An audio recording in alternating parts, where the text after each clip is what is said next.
right back where we started this entire podcast with the Nazis. I'm not joking. Wow. I'm not joking. Wow. There's so many Nazis in the X-Men, and Bryan Singer is only one of them. That is true. The first scene of the first X-Men movie is the Holocaust. Yeah. Wow. Pretty wild, though, huh?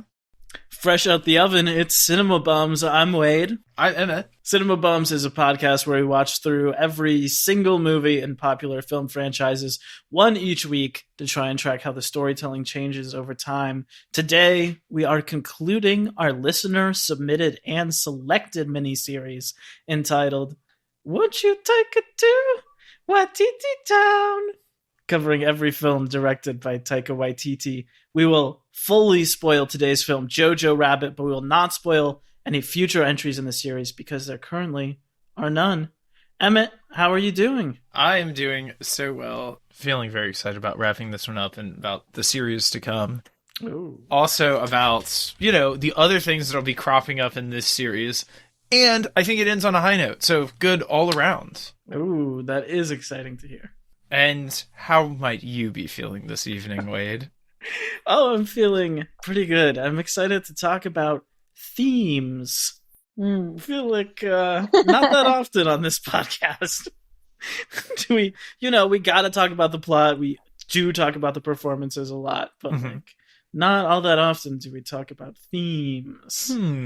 Or engage with movies that have such deep ones. So I'm excited about that. Even more excited because today we're honored to have a special guest returning to the pod. Please welcome Lena Bledsoe. Woo! I'm solo this time. I'm by myself. I'm a little nervous. Last time I had my handy dandy sidekick Macy. So how does it feel? I've never done it solo, so I don't know. It's very exciting, and I also love this movie, obviously. So I'm very excited to talk about it and the themes as well. That'll be fun. Hell yeah. Well, you, Lena, were one of the two people who submitted this series to us way back when we were taking them for Bumtober.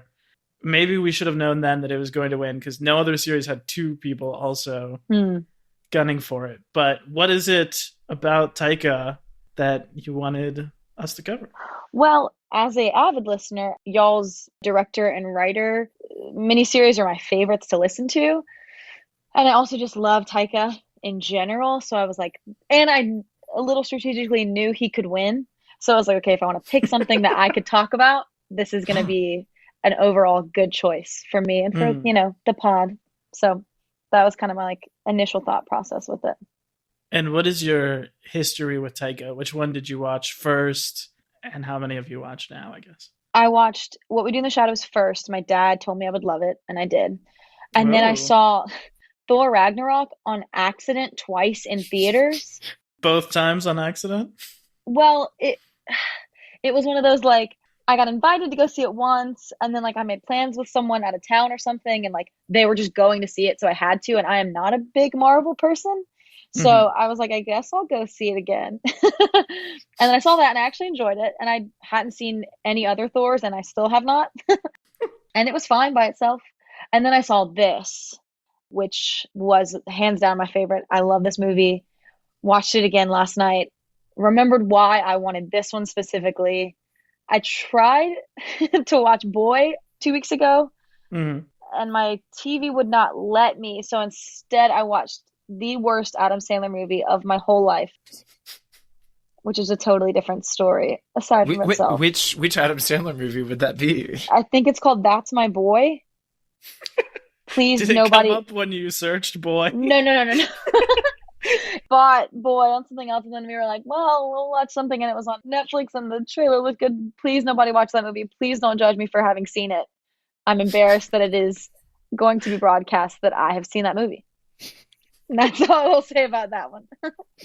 Wow, I'm sorry. I've just looked up this movie. Please don't. Seriously, please do not.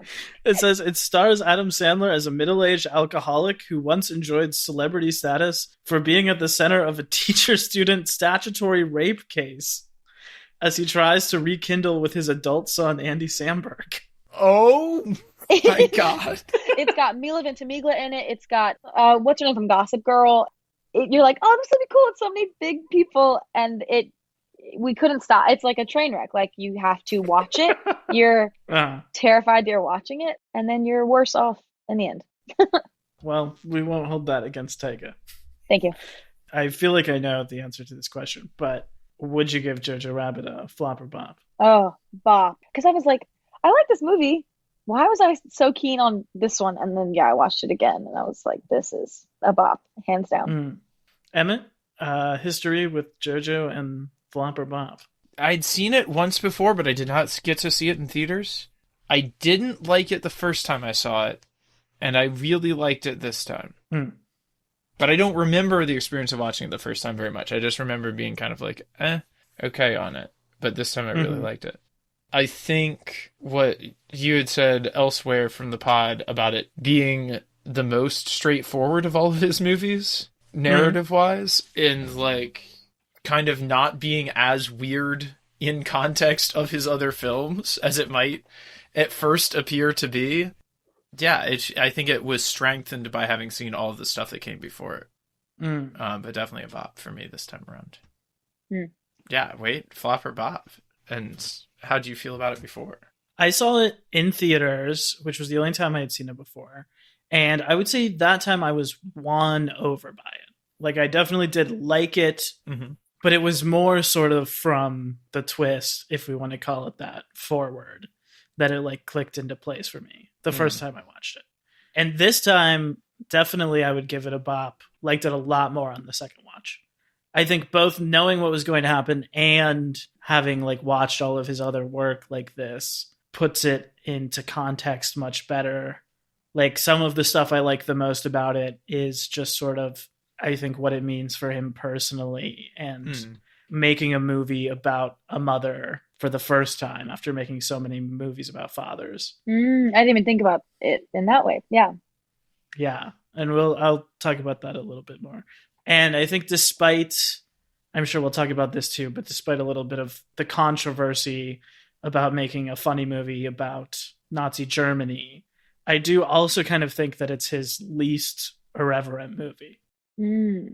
What about it? Because both you were kind of like, especially you, Emmett, like, what about it in the first watch? Were you just kind of like, meh, with it? I think that I was like a little turned off by it being as funny and lighthearted, I guess, as it kind of sometimes is, but sometimes isn't. I don't know. I certainly feel a lot better about it on a rewatch than I did the first time around, and I don't know why exactly that is. Okay. It might be because now I have more of an idea of where he's coming from, and so it feels more like something that he has like kind of earned through other work that he has done in a way. Yeah, totally fair. Whereas if you just like kind of see it out of context, you're like, wait, what? Like, who is this person who's like thinks that they can do this thing? But like think that you look at Taika's work before this and it backs it up, and you like look at who he is and like, yeah, like just like the kind of work that he creates and it backs it up. I like watched a couple of interviews. His sense of humor is what I have tried to have in the past and can't, because he's got this like talent to back up his so sarcastic, like, I'm great, I can say this. And that's like where this movie lives. And so, yeah, if you can't make that land, it's very awkward. And I have made that mistake before. I'm like, oh, I thought this was going to be funny, but nobody understands that I'm making a joke of myself right now. I think the first time I watched it, looking back on it now, I feel like what gave me pause is I was kind of looking at it as a comedy, which I don't think it is. But that's certainly how they marketed it. Because this is one of the first movies after the Disney-Fox merger. Fox made this movie, but this is one of the first movies that like Disney put out. And they were like clearly terrified of it. Because like on every poster and trailer and everything, it said like, Jojo Rabbit, an anti-hate satire. Like they had to put the disclaimer on every single thing. So I feel like I went in thinking it was going to be a comedy about how dumb Nazi Germany was. And it's not that at all. It's like a drama with a little bit of Taika's touches of humor. Yeah. And like his light comedy, you know, but it's not like a laugh a minute like what we do in the shadows. I don't think it's like as much of a huge send up as it is like an actual story. I feel like a lot of the humor in this movie comes more from the absurdity of the situation. Like I think one of the craziest, weirdest, most uncomfortable moments in the whole thing is when all of the Gestapo guys come in and everyone is howling for like a minute straight, but they have to do it every time somebody new comes in the room. It makes you deeply uncomfortable to watch, but it is also so absurd and weird and dumb, and you're like, wait, would they have really have had to do that? And that is magical, pointing at like the empty stupidity and narcissism at the center of something like fascism. I feel like, especially in that scene too, and the whole thing, it's like he sets you up in these uncomfortable moments, and then he gives you a second to breathe and like meet him there when Elsa has to also do it, and obviously that's the worst possible thing that could happen. But it's like, okay, we recognize what's happening here. You could laugh, and now we're still in the world of it without it being too like they're all dumb or this is all horrible. You're more with them than laughing at it. Yeah. Like it's in the little details, like you were saying, Emma, where the comedy is coming from. Like one of the very best lines for me is from Yorkie at the end, where he's like, the only people on our side are the Japanese, and they do not look Aryan. Yeah. Oh, that kid. He gets it the whole time. He knows where he's at and what he's doing. It was so funny. Did either of y'all see the movie The Book Thief? No. So the book is fantastic, but this is the movie that movie wishes that it could have been. Okay. That's a book about a young girl growing up in Nazi Germany, and her family ends up harboring a Jewish man in their basement, and about like her slowly becoming disillusioned with the whole, like, you know, she's also part of Nazi youth. It's a much more serious book than I would say, although I think it's serious in the same way that this movie is serious and has like moments of lightheartedness in it as well. And I think that's what that movie lacks, is any sort of lightheartedness, anything to balance it out, anything to make you believe that it was real children and real people as opposed to actors in a high drama. Because like real people, even if you're living in horrible conditions, you still like have a life. You're not like every moment living an Oscar scene. Specifically the production design, like how bright and poppy it is, was inspired by like talking to people who actually were Hitler Youth, like were little kids during the war. And they were like, yeah, it wasn't like a sad time. Like we were kids and it was fun to be a kid. And you had like this superhero who you looked up to, you know? So I think you're right. Like they were living regular life during this historical time. And that's what this movie is like talking about. It's beautiful. What were some of the reasons, Lena, that this one was your pick out of the whole series to talk about? First off, kid actors to me are the best performances when done well. My number one child performance ever is Jacob Tremblay in Room with Brie Larson. Have you both seen that movie? I have not seen that movie. I have not either. Oh, okay. I love Tremblay. He was, I think, 6 or 7 in that. I also do a lot of children's theater. I've directed it like basically since I was 14, 15. I've worked with kids pretty consistently, and this movie captures it perfectly. Throwing your entire body and yourself in it, and basically like that is their life right then. It's not like they can pull from other things necessarily. They're just like, this is what I'm being given, so I'm going to give that back to you. So watching him in this movie, I wanted to talk about it and talk about child actors and the beauty of that. And then also, I also listened to a lot of interviews with Taika Waititi on this, and the theming of it and the symbolism is so easily understandable, like across the board. It makes it to where if you're older and you're watching this, you can connect to one thing. But if you're, 12 or 13 and you're watching, it's like, oh, I got that too. And it like beautifully opens up the conversation to like, yes, this is funny, but here's the horrors of this time. And I think it just executed perfectly to where you know what you're getting. You recognize what this movie is trying to say, but you can also just sit and enjoy it for what it is and the art that they give you. And that's why like this one, I wanted to just talk about. Yeah, it is a very good like conversation movie. In the interviews, like he can just execute so well his whole vision. He doesn't have to over explain himself. It is what it is without being too pushy, I guess. I don't know how we're going about this one, but I just want to talk about two performances in this that are simply incredible, and like two scenes that people get to have in this movie that are just the best. First one I want to talk about, ladies and gentlemen, she could have been anyone.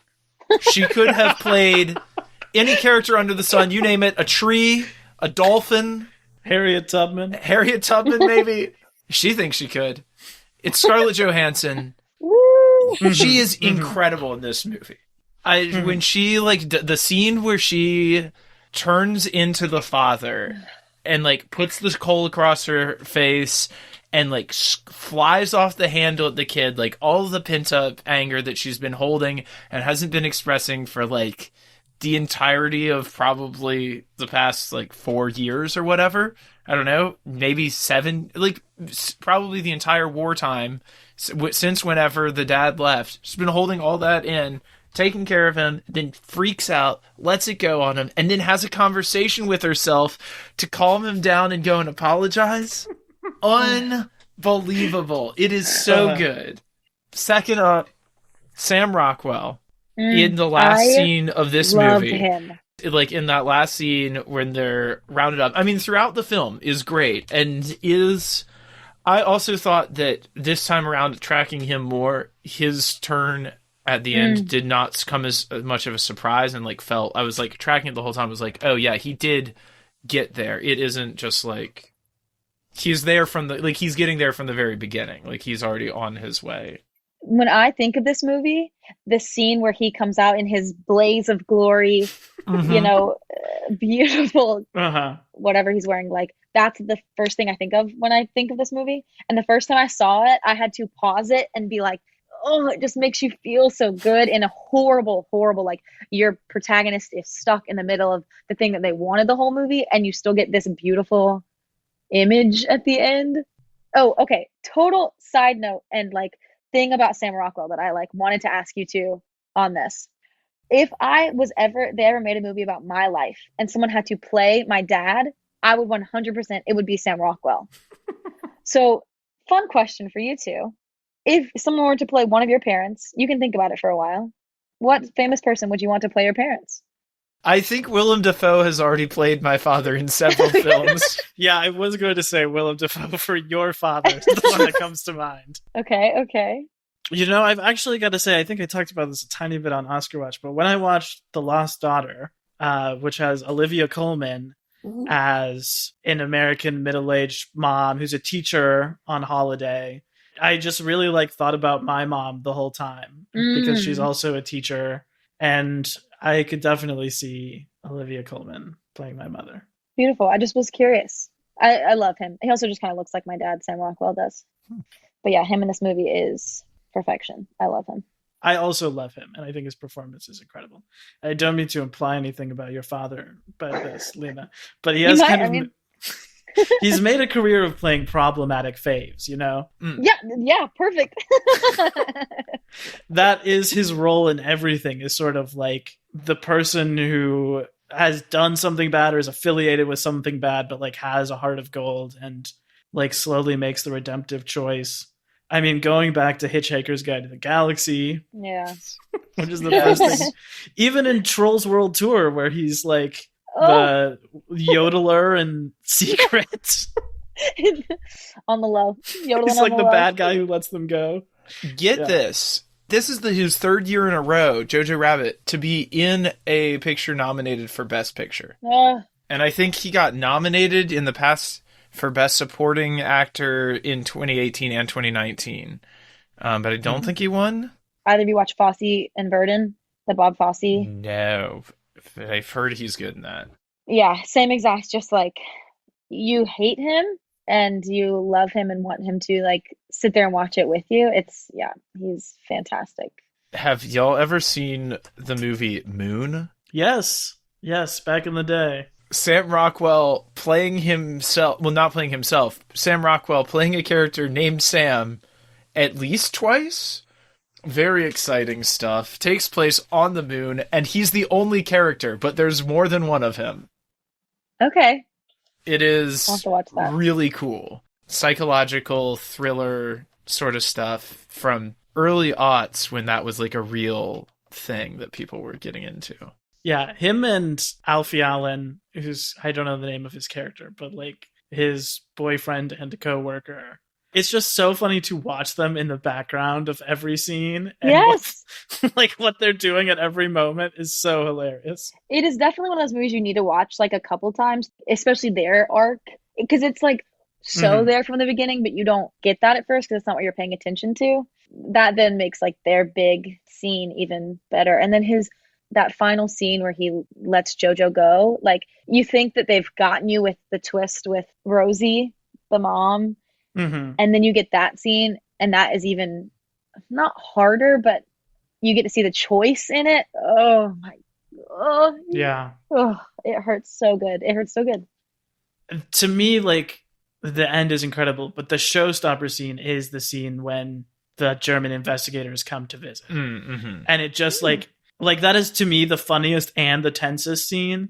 And I think Taika does such a good job of escalating it, where like they come in and then Sam Rockwell comes, like presumably to save the day. You're like so worried that they're going to find her, and then she just comes down and you're so scared for her the whole time. But him in that scene talking about like the choices he makes, you can so clearly read what he's doing through all of it. And it's really powerful stuff. Watching like a couple of interviews with this cast, this seems like the most fun group of people that like take themselves just seriously enough to get the work done, but are still like just hanging out. I love it. Here's my question about him in that scene. Do you think that he has seen that they are there at the house and he kind of knows what's going on, so he's like there to protect Jojo? Or do you think he was coming there because he knows that the mom got killed that day and he's coming to tell Jojo that? I think the way he runs in, I took it more the first way of like, I have to go to oversee the situation. Yeah. Just because he's also like out of breath, and he said he had to carry his bike, so he's like trying to validate why he was running, I guess. He saw it. But that's kind of the way I took it. Yeah, I definitely thought he was like trying to come in there and aid him in some way. And I think he might have known more about what was going on with his mom than he let on. He definitely does. Right? Like he might be involved in the whole thing with the dad too. And like be a same part of that same group of people. Like otherwise why would she trust him to like look after her kids specifically, right? Yeah. So it's got to be that. Especially in the scene where Jojo's first getting in with that group after he got blown up. Why would she have so much status and be so confident over him if they weren't working together? I mean, she kicks him between the legs. Like, she's in charge there. So unless like they both have reasons that they could take the other person down, I think that they were like, working pretty closely together. And if you were a mom who, as we see in like one of the scenes, is kind of feels like she's lost her son to Nazism, like why would you sign him up for being at Nazi camp 24/7? Right. Unless you knew he was in really safe hands. One of the opening scenes where they're at the Nazi kids camp is nuts. It sets up this whole movie. Rebel Wilson, it's all so fun in a horrible. But what I love about Sam Rockwell, again, and about those lines is you from the bat are with him on the like, this is absolutely crazy. I'm letting kids do it. I don't really care. We're going to let them throw some grenades. All right. You know, I work with kids now too. And like some days you just got to let them throw some live grenades. It's just something that has to be done sometime. They've got a lot of energy. And you can't really control it anyway. If they're going to blow something up, they'll blow something up. They'll learn their lesson. Jojo obviously did eventually. So, yeah. Again, we talked about like Thor starting with the joke of him like hanging and twirling around that tells you like what the movie is. I feel like the scene in this where the little kid throws the knife and then it hits the tree and stabs himself in the leg, like just one of the other kids. That's when you know what this movie is. We haven't even talked about one of the best parts. Yorkie, little baby, cute little chubby baby. Him, when they're laying in the tent, Jojo was talking about he's going to fight for his life for Hitler. And Yorkie's like, I thought I was your best friend. And he's like, unless you're Hitler in a little fat boy's body. And he's like, no, I guess I'm just a little fat boy in a little fat boy's body. So sweet. I just want to squeeze him. He was perfect. He is so funny, and like all that stuff where he's like the hardened soldier at the end is hilarious too. Or they're saying it's paper-like material. His little Yeah. outfit, so good. I feel like there's a lot of kid performances in this, and they're all good. And Elsa, she's really good. I have not seen her name is Thomason. I don't know her last name. The way Mackenzie. she speaks in this movie does bother me a little bit. I don't know if that's how she talks in general. The first time I watched this, I remember being like, I didn't like the way she spoke. So that made me kind of like, as an actress, I was just like watching her as an actress. I was just like, it took me a second to kind of get with her where she was at. But other than that, watching it again, knowing, okay, I don't love the way she's speaking, but I liked her performance. Do y'all know what I'm talking about? She like mumbles her words. Yeah, I guess I thought that was a choice, maybe. I don't know. Because no, I think so too. Okay. It doesn't bother me, but I do know what you mean about her voice. Yeah. Speaking of, maybe my only major criticism of this movie is that I feel like it's held back in some ways by the German accents. Maybe it's just because we've watched all of these, but like you can hear the Kiwi accent rhythms in the lines. I really felt, and then they're sort of done a little bit differently. Oh. And also like everyone is doing a different German accent, which doesn't really bother me, but it feels like some of them are more held back by that than others. They spoke on this a little bit where they kind of expected to have like a heavier accent, and then Taika kind of said obviously it's such a period piece, he didn't want it to exist out of the period, but that wasn't what he was like focused on necessarily. He wanted to make sure everything was like clear and understandable more than, which for a play I guess would make more sense, but I think that's kind of like where he might have been coming from. Yeah. Oh, you might not even ask this, Wade or Emmett, but I'm going to ask anyway because we haven't talked about it. Taika playing Hitler himself. Like, what did we think of that? Well, I will say before, like several other of his roles in his movies, it's not one that he wrote for himself. So that's the behind the scenes. He was intending it to go to someone else, and the studio said that it should go to him and actually made it, I believe, one of the requirements. They were like, we will do this crazy movie for you, but you have to be the one playing Hitler. Interesting. He also said that he spent absolutely no time researching the actual Hitler in any way whatsoever. He was just like, I'm not going to do that. Yeah, he said, yeah, I saw that. He's like, I'm not going to give him that validation. I don't owe him that at all. It was cool too. I listened to Jojo, the actor, him talk about how Taika was such a fun, amazing person to be around. But then sometimes when he was like in the Hitler garb, it did take on a bit more of a serious and kind of scary tone sometimes. It was very fair, but interesting to watch. I think it's pretty funny. Like most of the time he seems to be playing someone a lot closer to who he usually plays. And not even like his cartoon version of Hitler, but just like the imaginary best friend dad. And then every once in a while he does the thing where he gets like scary and like starts ranting. I mean, I think it's like a very interesting multi-layered sort of performance where sometimes he's just seems like he's Jojo's worse half, but then sometimes he seems like he's actually Hitler. There's something interesting to that, to like sometimes to how close those two things are, how like the impulse to like chase after your childlike sense of like I've been hurt so I must hurt in return or whatever so easily leads into more toxically violent, more thought out sort of thing. I feel like there's something to it being both of those things, both like your personal id and also like the id of the country, maybe. Or there's a scene where I think Jojo's finally starting to, when he's coming around to Elsa and like she could be a friend, and then Hitler goes into like gets angry with Jojo, and it sounds like he's giving a genuine speech that Jojo might have heard or like Hitler might have actually given, and then he breaks it and like jumps out the window or something crazy. And so you get, it's written so well of the like obviously that Jojo has been fed and like spoon-fed the propaganda of the area, so he's got that in there. Like he knows who Hitler actually is, but it's still, yeah, from his point of view, you don't get taken away from that for too long, which I loved, like in the writing. Yeah, I feel like the performance is at its best when he is serious about it too. Like in those scenes where he gets angry or where he is just like confronting Jojo about clearly liking her more and more. I think he's really good in those. And that relationship between Jojo and Elsa is so beautiful, spanned out. It's not too quick. It's not, you're so there with them the whole time.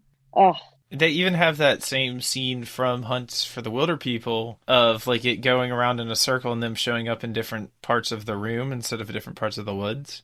Oh yeah. You know what I'm I have talking seen that about? one too. Yes.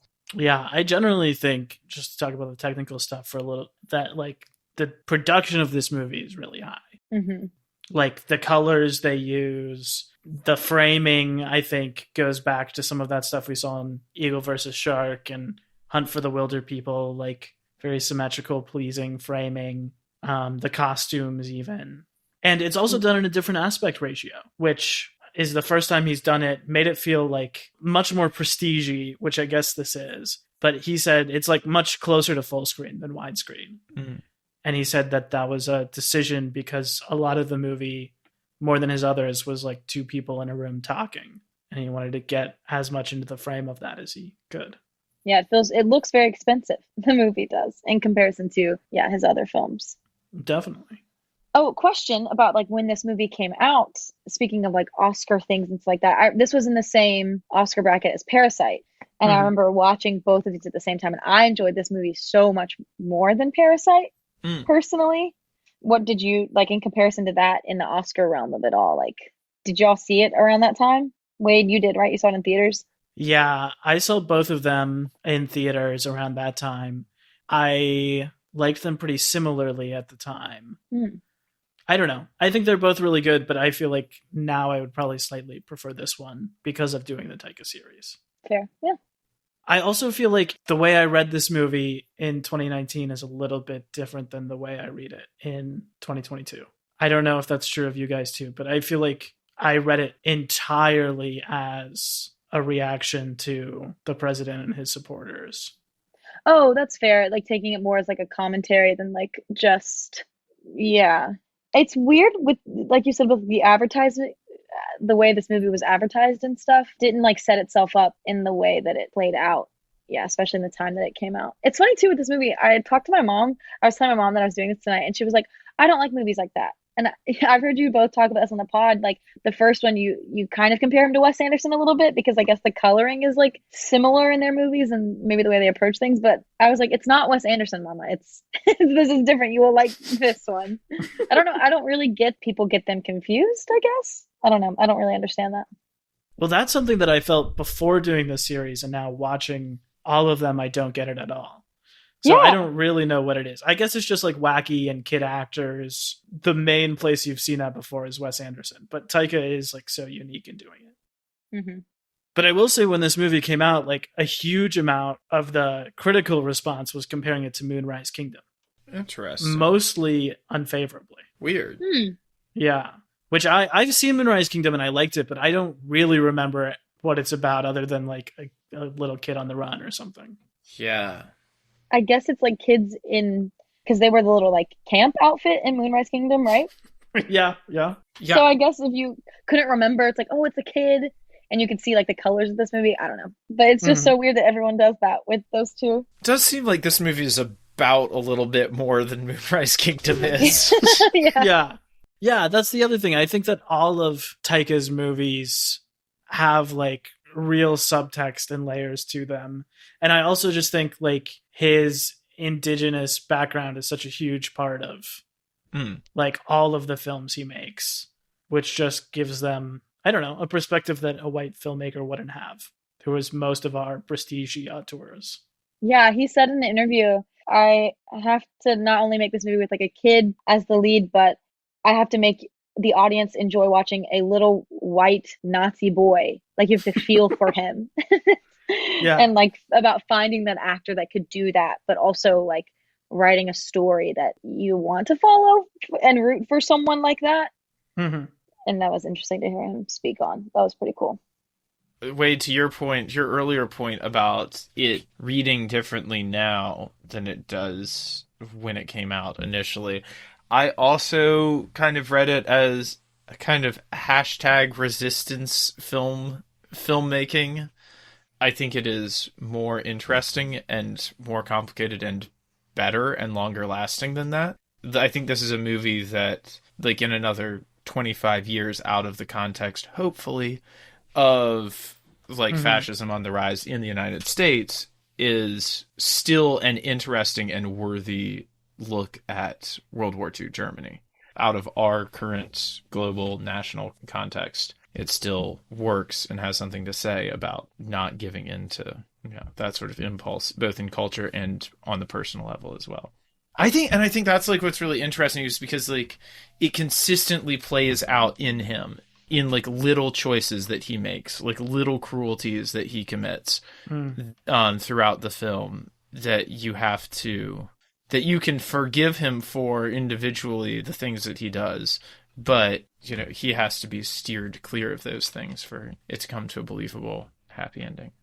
Something I noticed watching it again, you kind of get the like childlike view of it, and everyone's kind of a caricature of themselves in the beginning.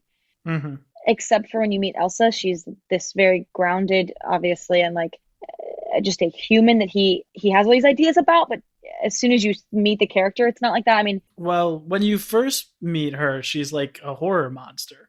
Like she does like the girl from The Ring coming out. Yeah. But like, it's not as everybody else is just like, introduced. I just love that childlike, everyone is big and all the problems are big and I'm in these big problems, and then it like slowly hones in onto the actual like people and what they're having to go through, which was beautifully done. I love the shot where she, like, her long skinny arms reach out and grab him on the shoulder and slams him up against the wall. That was such a cool shot. He's running towards the door. And they do what I'm pretty sure is a Twilight homage, right? Where they do like the I know what you are, say it. Say it. Incredible. And one of the best jokes in the movie. I also think that Scarlett kind of underplays it and is the least huge character, you know? Like, she definitely has those moments, but like, I was definitely really struck just seeing like a lot of scenes of a mom and her son eating dinner in a Taika movie, you know? Like, when you compare that to like the big stuff that Rebel Wilson and Sam Rockwell are doing. I love the way that they introduce her to, where he's in the hospital bed and he's gone through this whole montage of he got blown up, and then you see her silhouette, she walks in, she stops, she turns, and she walks towards him. You immediately like know who that is. You understand her character perfectly. Yeah. This is also the same Oscar season that Scarlett was in Marriage Story. Oh yeah. Which she's also really good in, and also has like a very emotional climax involving her tying someone's shoelaces. Really? Oh. Which is just like a weird coincidence. The shoes in this movie too. That scene where he walks up to her hanging and did you cry? Did either of you cry? The first time I did. This time I cried at the ending. Okay. When the German version of Heroes kicks in and they start dancing. Oh yeah. When I cried watching. Yeah. I did not this time around. I also split up my watch of this, unfortunately, just because of I was doing crazy travel today. And so it was kind of like split up at different times, but it still hits. I was looking something up here to answer a previous question of yours, Lena, about where I thought this fell in with Parasite and the other movies from that year. I honestly, if I was going with my heart, I would have given this to Little Women by Greta Gerwig this year. Oh, okay. Yeah. I love Parasite, and I think it's a great movie. I think this movie, that movie, and Little Women and 1917 are all like on an equal scale great movies, all in different ways. That I all think could have been eligible for it, but my favorite is Little Women. Good one as well, yeah. That was a good year. That was a really good year. That's crazy. And all very entertaining, and movies that everyone's actually watching. Yeah. Yeah, that was my first year actually being like, I'm curious to see who's going to win, because I've seen so many of these movies without them before they were nominated, or before, this movie's at the Oscars, so it's a big one. Yeah. Just entertaining movies. I was thinking about this the other day. I do think that Little Women is the best movie we've ever covered on the podcast. Wow. I would be hard pressed between that and Us, but oh man, I mean, I've had a fever to rewatch Us, but we're going to talk about that at the end of the episode. We're going to talk about the Nope trailer later. But yeah, that's a good one. I mean, just like talking about sheer quality and just scope, and oh my god, yeah. That's another 2019 movie. Which should have been in the Best Picture nominee instead of Ford v Ferrari. Are you kidding me? Who saw that? Whose dad here saw that? Anyone? Because that was the target audience, and if even our dads didn't watch it, then there was really no point. Another 2019 movie, The Hustle, which I think Rebel Wilson redeems herself for in this movie. No, I don't think you redeem yourself for being terrible in a terrible movie for being okay in a great movie. Okay, I want to say this. The bit where she says, like, my friend met a Jew and he had to divorce his wife and got mind controlled into having an affair. That's first of all hilarious. Second of all, the exact same thing as Nicki Minaj tweeting, my cousin got the vaccine and became impotent and had to call off his wedding on the wedding day. Yeah, oh yeah. Damn. Okay, we're gonna roll through the segments here. A little bit of the tale of the tape. This movie is written and directed by Taika Waititi. It's the 6th one. He directed the 5th that he wrote, because he didn't write Ragnarok. It is adapted from the 2008 novel Caging Skies by Christine Lunens. Has anyone here read the book? No. I didn't even know it was adapted from a book until yesterday. Yeah. Yeah, it was. And from what I read, the book is like actually very similar. It just doesn't have the Hitler friend, imaginary friend. And I think it's much darker in that the time that Jojo spends telling her the war is still going on is like much longer. I think that's like the second half of the book, basically. Damn. Do they still dance to the German version of Heroes at the end of the book? Because that's definitely my favorite part. The score for this is by Michael Giacchino, who's one of my faves from all the way back in the Lost days. I was very surprised that we have never covered a movie he's done before, but he just did Spider-Man No Way Home and The Batman, and he's coming back with Taika to do Love and Thunder. Jojo Rabbit, running 1 hour and 48 minutes, released October 18th, 2019 by Fox Searchlight. Budget of $14 million, box office of $87 million. Critically mixed, as we talked about a little bit. There was a controversy in some ways about it, but there was also a lot of praise.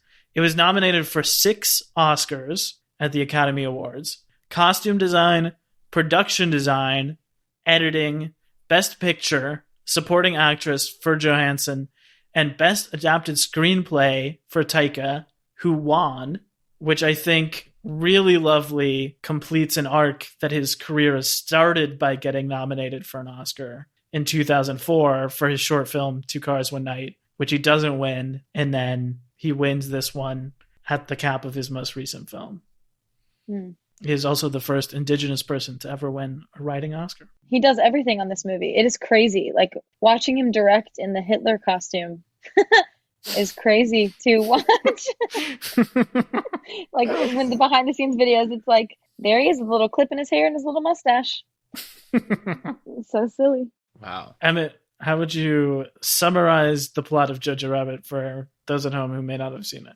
I thought you were going to ask me how would I like to direct in a Hitler costume.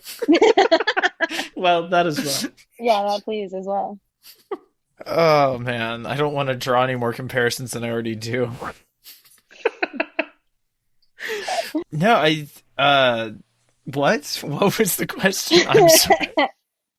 How would you describe the plot of Jojo Rabbit for anyone who hasn't seen the movie? Oh, it's kind of like Schindler's List, and also not like that. Wait, something I want to say about that is that I haven't seen Schindler's List, but I read the other day that there was also a major controversy when that movie came out, that people thought it was too lighthearted. That Schindler's List? No, are you joking? No, I'm being so serious. People were like, Steven Spielberg is just too entertaining, too crowd pleasing of a director, and that he has made like a film about the Holocaust that is this watchable They were like, no movie about the Holocaust should ever be this enjoyable and crowd pleasing to watch. That is okay. That is an interesting take. Certainly a take. But those people need to watch Jojo Rabbit then, because my God. Well, I would imagine it's the same people. I feel like those people are like, probably had to get like a double bypass after they saw Jojo Rabbit. If that's how they felt about if Schindler's List was too lighthearted. Wow. What happens in this movie? There's a little boy. His name is Jojo. He's deeply enamored of the whole Nazi thing because he's a kid growing up in Nazi-era Germany. He's going to Nazi youth summer camp and having a great time blowing stuff up and learning how to kill people until he blows himself up by accident with a failed grenade.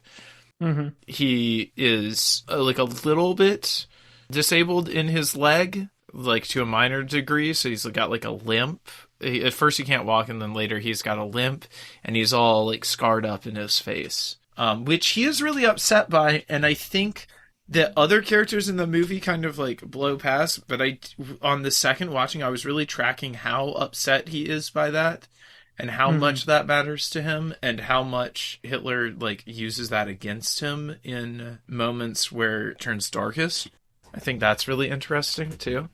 In short order, once he gets out of the hospital, we find out his mom, a high society German lady, is not anywhere near as enamored of the Nazi cause as her son is. And we find out she is actually harboring a refugee Jewish girl in her antechamber, in her dead daughter's bedroom. Also, I think there's a whole book to be written about that dead daughter character, Inga, and like what's up with her in this movie, and like how much she comes through in this film. And they never say, like, we never get anything. Nothing. Anything. You When, never know how, what happens. Nothing. And he says that people don't really know, even though I feel like it's been a couple years, but he's like, people don't really know that she's gone, so we can successfully pretend she's her. Like, so, but we see a picture of her, and she would have been alive within the past 4 years, right? Is that that's what that means, right? Because she had a passport for her. Mm-hmm. Yeah. So he's found out there's a Jewish girl living in the attic. At first, he's like, he hates her, he's afraid of her, is like spewing all of the same like anti-Semitic stuff that they've been teaching him in class. But as he slowly gets to know the real person in front of him, he very slowly starts to change his mind. Eventually, it feels like that it's getting more and more dangerous. Germany is like very quickly in the process of losing the war. The Russians and Americans are encroaching from either side. Things are getting more desperate. Eventually, the mom gets found out for having harbored refugees or just for being part of the whole underground resistance, and is killed for it and is hung in the town square. Jojo and Elsa are alone in the house for months, although that part kind of passes by in montage eventually. At the very end, the Nazi youth leader, played by Sam Rockwell, who's kind of been watching out for Jojo this whole time, city is overrun by the Russians and the Americans, and anybody who's a Nazi is getting hauled off to be killed. And he pulls Jojo out of his uniform and says, "Get away from him." Starts shouting all of the racist anti-Semitic stuff at Jojo so that the American soldiers will think Jojo's a Jew, that Sam Rockwell's a hateful Nazi, take him off to be killed, and let Jojo get away. Which he does, to go back and free Ilsa, you think? And he's like, no, Germany won the war. And then he eventually relents and takes her out and shows her. Because she is taking care of him, and he thinks that once she's free, she'll just leave and he'll be completely alone in life. That is true. He does think that That's why he's doing it. Yes, that's true. But it is still deeply messed up. It's still like a horrible moment in the movie. When to backtrack a little bit, the moment when he stabs her and she is so calm about it, and just like that part is brutal.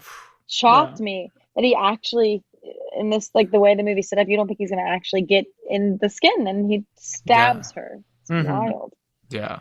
She has 3,000 times the life experience he has. Like, just her attitude and reaction to everything.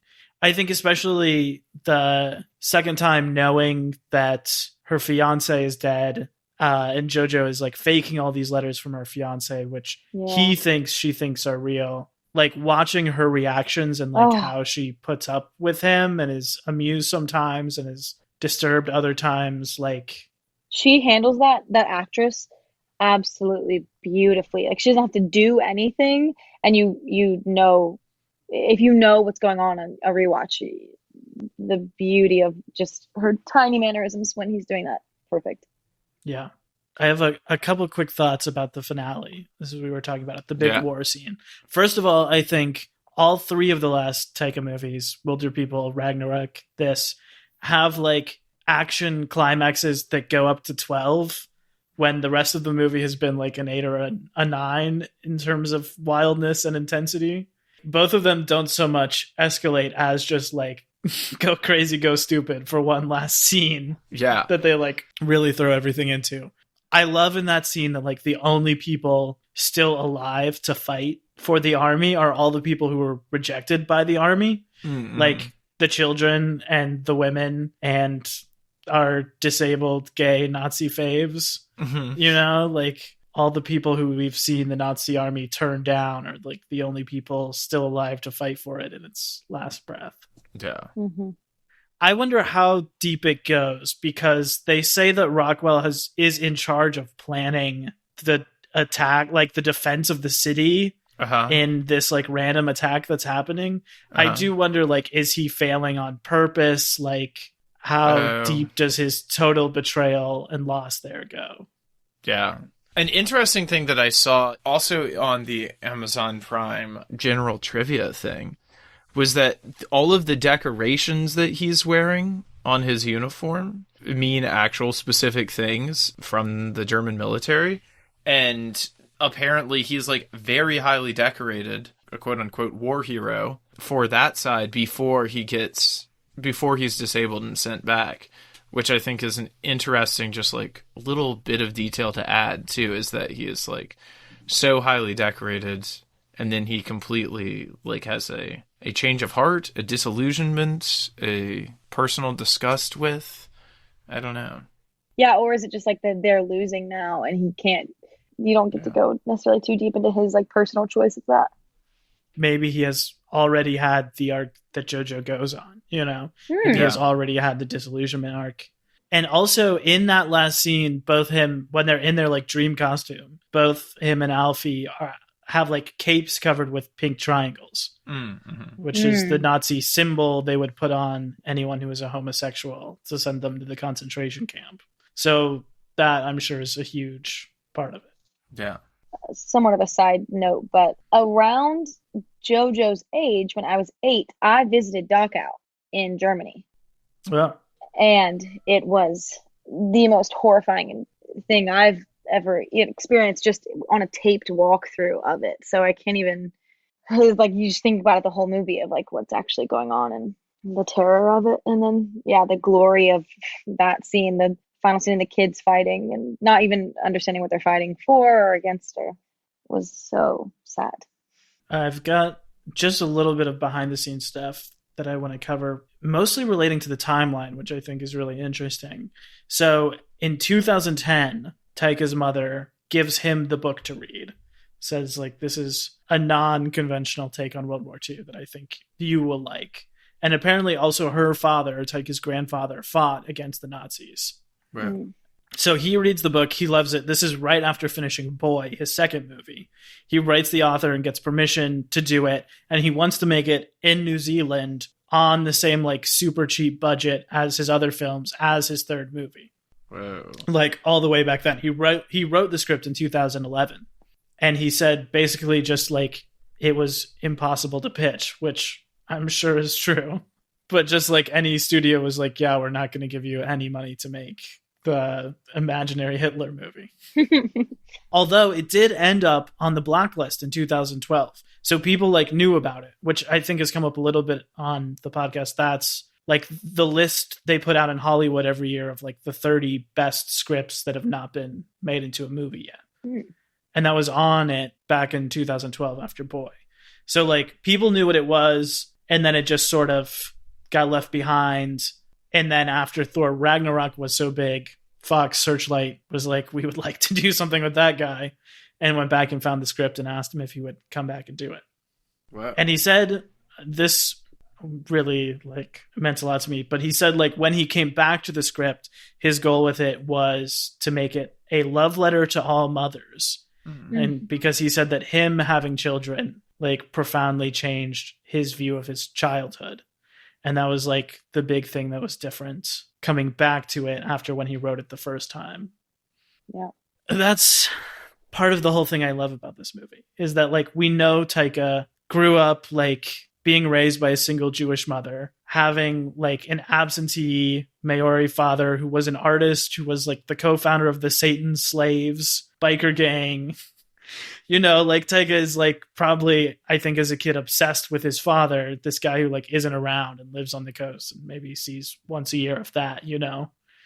And so much of his movies have focused so extremely on that part of his upbringing, and like so rarely on the Jewish side, or on, you know, like he's made like 3 movies about what it's like to lose a mother and be left with just your father.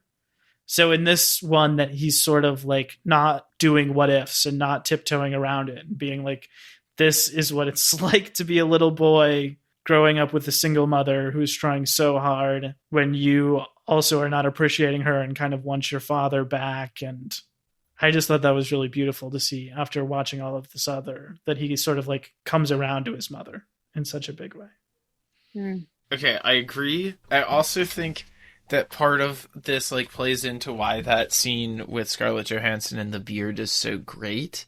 Is like this as the spiritual sequel to Boy makes so much sense, because Hitler as a worse, even more deranged and depraved and bad version of the bad dad from that movie, who is like not around but is fun, and who he has like made up all of these kind of like superhero stories about, they like are totally on the same track. And like that disillusionment going even further is totally there. But then like to be able to pull in the thing that that movie never gets is a response from the mother. Like the one thing that you see of the mom is like her looking off sadly into the sunset as like, you know, she's going to die with the birth of his younger brother. But it like gets the response. Scarlett Johansson is still tragic, but she like gets to have something to say about it, which I think is really cool. This is also the only of his movies that passes the Bechdel test, which is something your mom asked about him in. But in the scenes between Scarlett and Elsa, like talking about Elsa's life.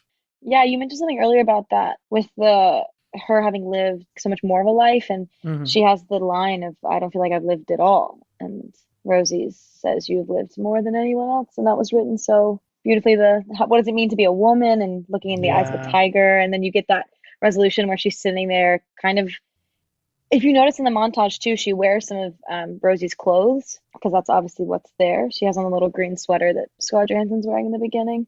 So she's having to kind of take on that role. Those beautiful 2 scenes. Yeah, they're great. The House Report, Rachel House was not in this movie. She did shoot a scene for it that got cut, which is where she's an American soldier sort of giving some sort of speech immediately after the battle is won. I would have loved to see it. But she was, like in Boy, the acting coach for the child actors throughout this whole film. Oh, whoa. Yeah, I saw that. I saw that in an interview that she was like, okay, so she's still there. Yeah, she still has a big imprint on this movie, even not on screen. Does anyone have a joke they want to call out, or a favorite funny moment in this? Just Yorkie's whole being. I think my favorite is when he says the paper-like material, because he's finally the big hero that Jojo's wanted to be the entire movie. And he waddles up, and Jojo's in the little like cardboard costume, and he's so enamored by Yorkie getting to be the soldier, and he's got on paper. That's my favorite bit, I think. Oh, and when Tyga says he's gonna go eat unicorn for dinner, he's like, "Oh, gotta go. I'm gonna go eat unicorn for dinner," and he jumps out the window. Mm-hmm. I think the bit about there just being clones is really funny. That's pretty funny, and I think it ties into one of my beloved TV shows, Archer, where one of the characters is probably some sort of Nazi clone. Very fun stuff. I think that's pretty weird. Who knows? There might be some weird. I mean, like, what's messed up? You know what's? You know what? No, I'm not even going to get into it. No, I decided. What's messed up? I decided not to start a sentence with, you know what's messed up about Nazis? Besides everything, they probably were engaged in some pretty weird pseudoscientific, probably not what you see in like X-Men or anything like that, but like they were trying to get the nuclear bomb like before the physicists in the US could do it. A lot of them were German Jewish physicists who had been chased out of Germany at the beginning of the whole rise of fascism. The LSD mind control, could it be? Time travel, could be. They're trying to set up like an alternate dimension for something. I mean, you don't know. Okay. That's what Nolan's new movie is about. He's making an Oppenheimer movie right now. Oh, wow. About that moment in the war. Interesting. Wade, did you have a favorite joke? I love when he asks Hitler if he thinks he's ugly, and Taika just like looks at him and gives it a moment and then says, yes.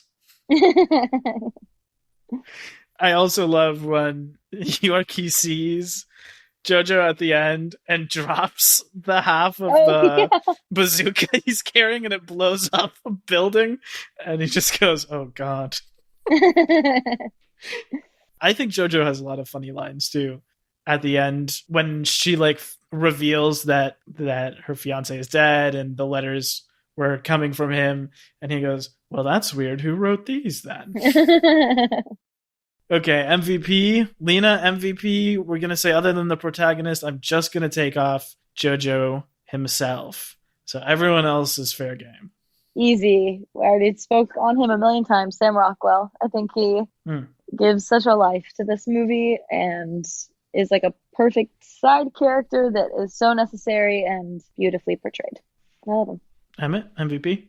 I would say Scarlett Johansson. She has two incredible scenes. The one where she's playing like three sides of a conversation with her son, and then also the one with Ilsa where she's like, you gotta fight, you gotta survive. Who knew that I would come around on old ScarJo? Greatest actress ever alive, ever. No. Most capable to play anyone of anyone ever. Have you seen Don John? No, I have not. Oh, watch that one. And then Wait, who's your MVP? My MVP is definitely Yorkie, played by Archie Yates. He's so good. He's so funny. I just think he's my favorite part, like, every time he shows up. And he was definitely also, like, the thing I loved the most about this movie when I first saw it. Mm-hmm. Has anyone seen his Home Alone movie? No, what? Is he the one in the new Home Alone? Yeah, I haven't seen it, but, like, it's got to be at least a little bit good if he's the lead in it the whole time. Yeah. Wait, I think this is what happens in Home Alone 3, or whatever it's called. And please don't come at me if I accidentally spoil this for you. If you listen to this episode before you watch the movie, I have not watched the movie, so I didn't do it on purpose. But I think Macaulay Culkin, de-aged, comes through a time warp in space, and together they fight off Joe Pesci and the other guy, and Joe Pesci and the other guy in some weird, like, dinosaur suits also. And that's what Home Alone 4 is. Can I just tell you what that movie is actually about? Because it's kind of even crazier than that. Sure. It's about, the story is that it's like a poor family, newlyweds who are about to lose their house, find out that like something they sold at a garage sale is extremely valuable and could save their life. Try to break into the house next door while they're all gone on vacation to like do a victimless crime to get the thing back and be able to like continue living and not be homeless. And when they get to the other house, it's the kid home alone who just like destroys them and causes intense physical pain to them for half an hour. Oh my gosh. Wow. That's horrible. And like that's the pitch. They made the robbers like the sympathetic heart of the movie, and then they just get like demolished by a little kid. Wow. Okay, final thoughts. Any final thoughts on Jojo Rabbit? Anything we haven't talked about we want to mention? Lena? Oh, one more scene I do want to mention. Another moment in the final battle when he's the slow motion of everyone running around him. You just get his unfiltered like view of it. His eyes, you're so there with him. That 10-year-old actor, love it. Another beautiful moment. Just wanted to mention that. Final thought though, I love the movie. We'll probably watch again for a fourth time. Emmett, final thoughts? Final thoughts is twice in this movie, Taika Waititi as Hitler gets defenestrated, once by himself and once by Jojo kicking him right out the window. Both of those times it reminded me of the Australian TV show Danger 5, in which they're always chasing down Hitler and throwing him out windows, which is really fun. That movie doesn't engage in any of the serious sort of themes that this movie engages in. In fact, I don't think it does anything seriously or of worth at all, but it is delightfully fun to watch. It's very funny to see Hitler get thrown out of windows. Mm-hmm. Yeah. How about you, Wade? Final thoughts? I love the use of the music throughout, like the American pop music done in German covers, particularly the opening credits, which are kind of like making Nazism into Beatlemania. Yeah. As they play the German version of I Want to Hold Your Hand, and you like see all the crowds cheering and like going wild. Yeah. We also haven't mentioned the German Shepherd joke, which that's good. is like the most insane joke ever put in film, and they do it. And those guys are also there fighting at the end. The shepherds are out there. Yeah. I really do love this movie, and I think like the 20-minute section from the start of the inspector scene. By the way, that's Stephen Merchant, who played Caliban in Logan, as the head guy. I think he's really good.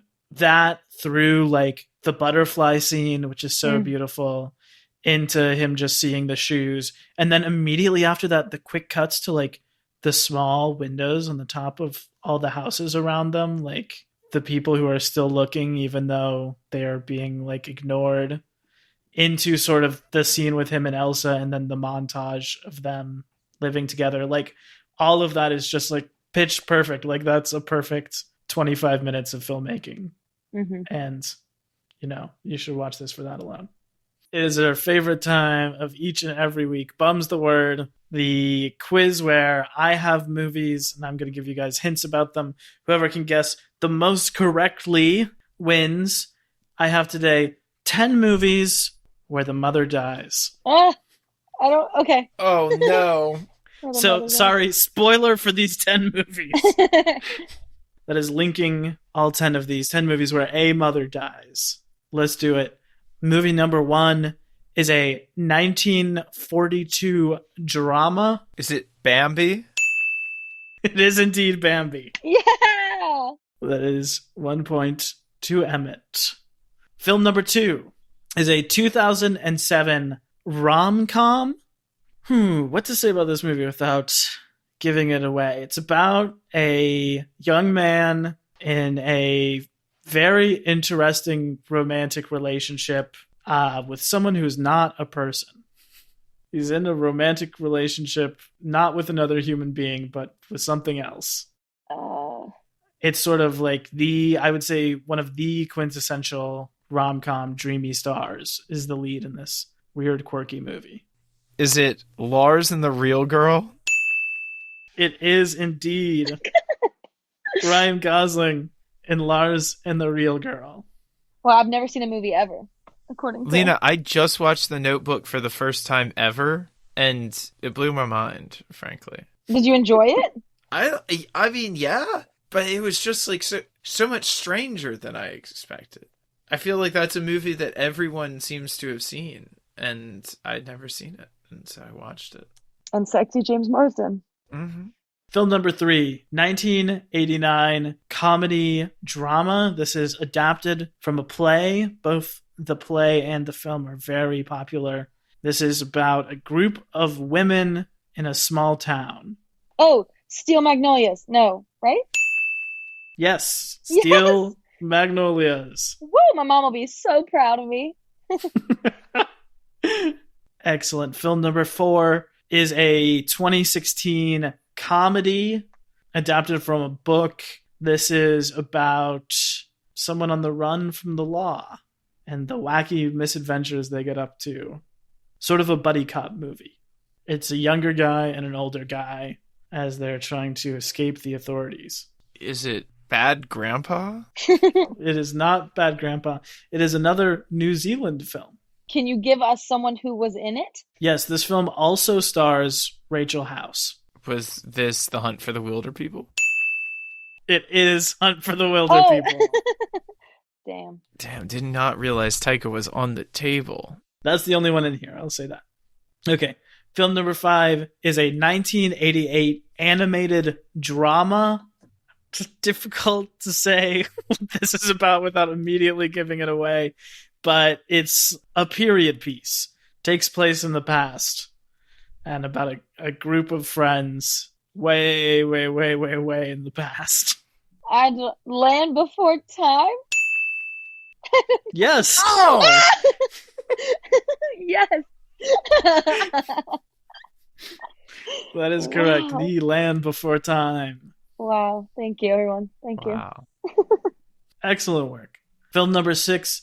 This is a 2001 fantasy film. It is adapted from the book. It's the first in a series of like boarding school children adventures. Is it Harry Potter and the Sorcerer's Stone? It is indeed. Or the Philosopher's Stone. I'm a new Potter fan. Like within the past month, I've become absolutely obsessed with Harry Potter. So I missed out my entire life. What house are you? I'm a Slytherin. Emmett? Ravenclaw. Wade, are you a Hufflepuff? I identify as a Ravenclaw. Oh, interesting. Self-identification only. But I think the whole system is a little flawed, if we're being honest. Fair. Yeah, okay, so it's a hat that sits on your head, and then it's like, you should definitely do this, but if you're like, well, maybe, then it's like, yeah, maybe you're right. Maybe you're right, and do whatever you want. Well, it's like the four archetypes are like, you're either the protagonist, smart, boring, or straight up evil. Horrible person. Oh, what's funny about that though is I went to the Harry Potter store recently, and they have so much stuff if you're a Slytherin or a Gryffindor, and literally nothing if you're either of the other two. I got they have the scarf that I got is made in the same factory that the ones were made for the movie. Hufflepuff gets the quirky little random kitschy one. Wow. So I got an awesome scarf. Classism strikes again. Yeah, and it's all the rich kids in Gryffindor and Slytherin, too. I mean, maybe Gryffindor might be giving out those, those sports scholarships. But I tell you what, the kids who got in on the academic scholarships, that's Ravenclaw. You know what I'm saying? Okay, film number 7 is a 2014 science fiction film. I'm going to say this is saying superhero film. I would say a science fiction film. This is from another funny auteur director, a la Taika. It is sort of within a bigger series, but like the start of its own little mini series. You said it was a superhero movie? It takes place in outer space. It is adapted from comics, which is why I think they're saying it's a superhero movie. In outer space. But it's sort of about like a group of misfits all coming together. Guardians of the Galaxy. His mom dies in the very first scene. That is correct. Oh, that's what I was going to guess. Damn. Should have gone with my gut. All right, we have 3 more. And the score is currently Emmett 5, Lena 2. Still anyone's game. Okay. Still anyone's game. I do have a tiebreaker if we tie it up, so. I'm ready. Film number 8, 1997 a drama. It also has child actors in it, and it is adapted from a classic novel, a classic English novel. The two leads are children, and one of them is played by Elijah Wood. Not the title character, though. Oliver Twist with Elijah Wood playing the Artful Dodger. It is, Emmett. Never seen. I want to watch that now. I think it's pretty good. I feel like I watched it growing up. Wait, get this. I saw Oliver on the West End. Well, maybe it was the West End. I was young. Who can say? I probably romanticized it. But it did have Rowan Atkinson in it. And that was dope. And I still remember that. Those kids, wow, they could really sing.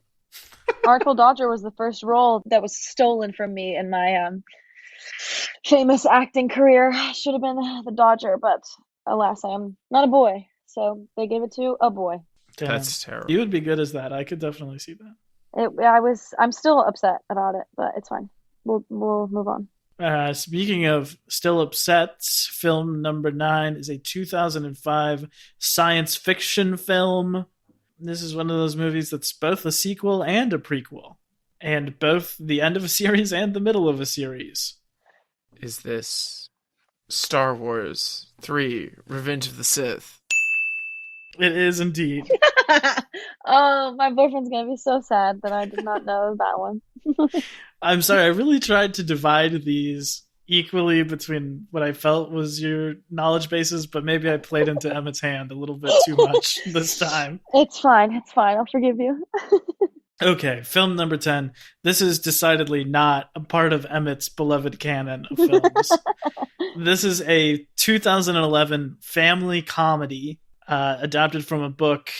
It is about a family dealing with the grief of losing a mother that decide to do something totally crazy, something totally wacky, and that's what the title is. It's What the Family Did. Oh, we bought a zoo? Yes. Yes! Woo! I've seen that movie one time. I could not tell you a single thing about it except for there's a zoo in it. Also, Scarlett Johansson, I'm reading. Also, how was Dumbo not on this list? Oh, wow. You should just get an extra point just for saying that right now. Baby mine. That, like, you get a whole... That was my lullaby growing up. I'll give an extra point for that. Thank you. Finding Nemo was the tiebreaker. Ooh. Oh, so similar vein. Yeah. Another role that I would love to play and will never get to is Nemo. That musical slaps. Listen to it. Lena, we're sorry that you couldn't play Nemo or The Artful Dodger, but we're glad that you were here today with us. Thank you. I loved it so much. Anything you want to plug or anywhere the people can find you online? I'm on Instagram, Lena Bledsoe. Also, last time I was on this podcast was right before I went to Cedar Point, and I said if I didn't get to sing Dua Lipa at Cedar Point, I would quit, and I didn't get to sing Dua Lipa. But unfortunately, I didn't stick to my guns and did not quit, so I wanted to give the people, that update. Wow. So, sorry to disappoint. Well, thank you for being honest. Thank you for your honesty. Yeah, of course. Thank you for being honest, and thank you for being here. And also, question, if we end up doing Twilight 6, The Batman, will you come on to talk about it with us? I might tease myself. Yes. Should we do an episode on the Batman saying it's part of the Twilight series? If we don't, I'm quitting the podcast. Okay, so now that's the next update is if I don't get to talk about Robert Pattinson again, I quit the podcast. Yes, please let me speak on the love of my life, Robert Pattinson again. Yes, amen. That's just the kind of wild thing that can happen on Cinema Bubs. That's why you listen to us every week. You never know what we might throw at you. Every week. Every single week. Amen. That is true. And every single week we've been counting down until we can finally see Jordan Peele's Nope. 22 weeks until we're going to talk about it. But this week we have finally seen the trailer. We have seen it premiered at the Super Bowl. Emmett, what was your reaction to a new summer movie, as they're saying, from Jordan Peele? A summer movie. It looks awesome. I had no idea about anything. Terrifying. Yeah, just no idea what was happening with any of it. But I was like, there's a bunch of cool actors. doing scary stuff and bad things are going to happen. And if what you say about like it being the summer movie to us and Get Out's prestige horror, then I think we're in for the best summer scare since Jaws. I think like this is going to be unhinged. Wow. How about you, Lena? I loved in the trailer. So like Keke Palmer, everyone has in their minds like who she is as an actor and as a person. And you get that. And then she gets thrown into the air by who knows what. And you're just like, oh, I'm terrified already. And also, like I said, about aliens, is it about monsters? You get just enough. It looks, so amazing. I'm very excited. Well, with Jordan, like, can you really trust, like, can you ever really be sure what it's about? Like, even if it is aliens, are they really aliens, you know? I'm not so sure. I'm more convinced than ever that Kaluuya is playing Chris in this from Get Out. Really? Really, I mean, the fact that they, like, don't say his name in the trailer or any press materials, maybe it's just, like, a fan theory I'm putting on it, but if you had some, like, truly horrifying stuff happen to you at a big white family in New York, wouldn't you move to, like, an all-black cattle ranch in California? And he doesn't say much in the trailer. Oh, I'm there. Yeah. Yeah.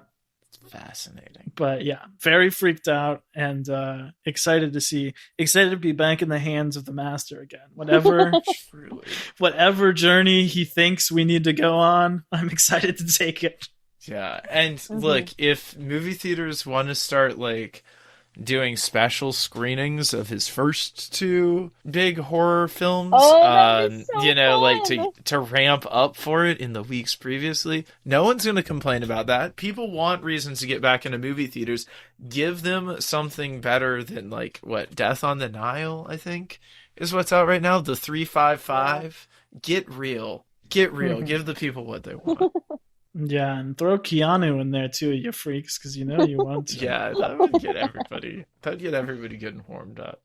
There are a couple subway stations here where you got to ride the escalator down like 2 minutes in order to get to the actual track, and I am always thinking about Us and that like iconic shot of her ready for the final battle, riding the escalator down. Never getting on the subway ever again. Thank you. Horrible. Cool. Well, this was awesome. We're going to be back on Friday ranking all of Taika Waititi's movies and announcing our next series. So woohoo! You want to be there for that. We're back in uncharted territory after successfully completing our first listener-chosen series. I won. Yeah, and I guess we should say thank you. Thank you, Lena, for taking us on this journey, because I loved it. I truly campaigned for this one, so full circle for this one. If you had to say what series you would like us to see again down the road, since you've been so successful in your previous pick, what would you recommend here at the very end? If I hadn't nominated anything, what I would have campaigned for would have been Star is Born. I think watching all of those, because it's the same story done differently, I think that would be so interesting. Because the last time y'all did that, it ended kind of oddly. What was that? Dirty Run Scoundrels. Yeah, that one was fun to listen to. It didn't sound like y'all had the best time. No. But that one would be, I think I would vote Star is Born. Or Shrek, just because that's fun. Yeah.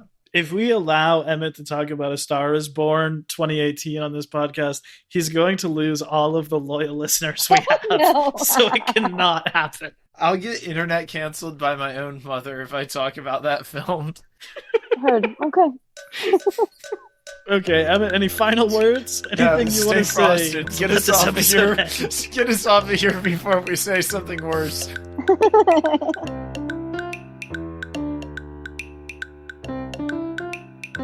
Cinema Bums is a production of DKG Podcasts. It is created and produced by Emmett Temple and me, Wade Lawrence Holloman. I also edit and mix the podcast.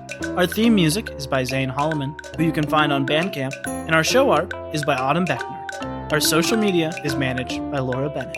If you like what you hear, please tell all your friends and leave us a 5-star review on Apple Podcasts, the 2 best ways to spread the word about our work. You can also follow us on Instagram @CinemaBums or email us at cinemabumspod at gmail.com. Don't flake on us. We'll be back next week